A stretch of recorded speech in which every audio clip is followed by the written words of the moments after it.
The Commonwealth Ombudsman has announced an investigation into the use of force by Australian Federal Police during last month's riots at the Christmas Island Detention Centre.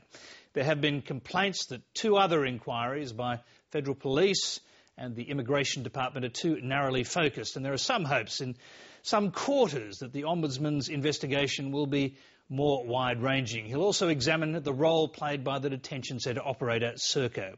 Political correspondent Tom Eagleton reports.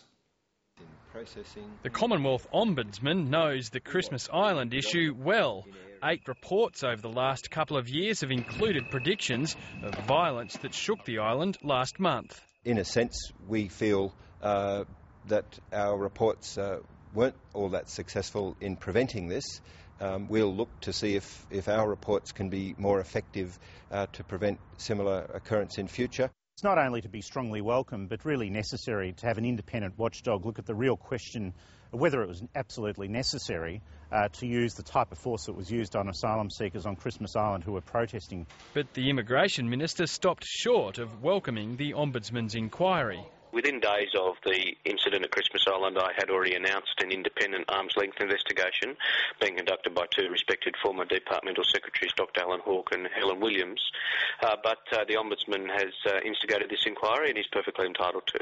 The week-long rolling riots included mass breakouts, buildings set alight and stone and brick attacks on federal police. As Lateline reported at the time, Special Operations Police retaliated with so-called beanbag rounds fired from shotguns and tear gas. A detainee's leg was broken and he was hospitalised. Basic details of a federal police examination into that use of force was made partly public today.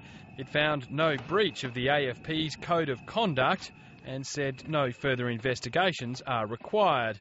The full report will be kept under wraps, though it will be provided to the Ombudsman as part of his investigations. We don't have any views as to whether the Federal Police acted improperly or exceeding that, and we'll be glad to look at that and speak to them. The Ombudsman will also be speaking with investigators appointed to help the Immigration Department inquiry.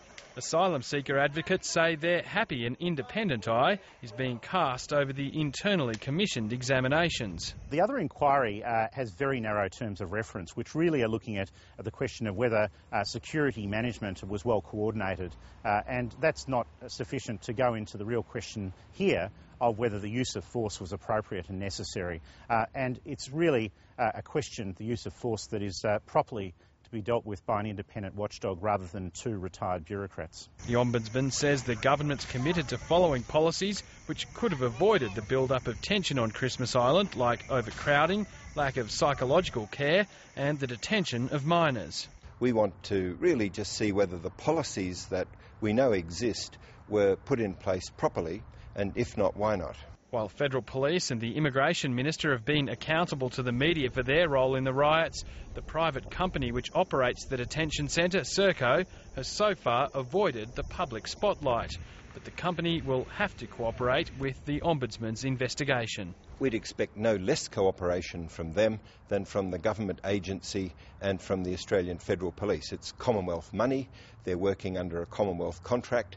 In a speech today, Mr Asher expressed concern not just about Christmas Island, but the entire immigration detention network, drawing particular attention to the spate of suicides by young male detainees.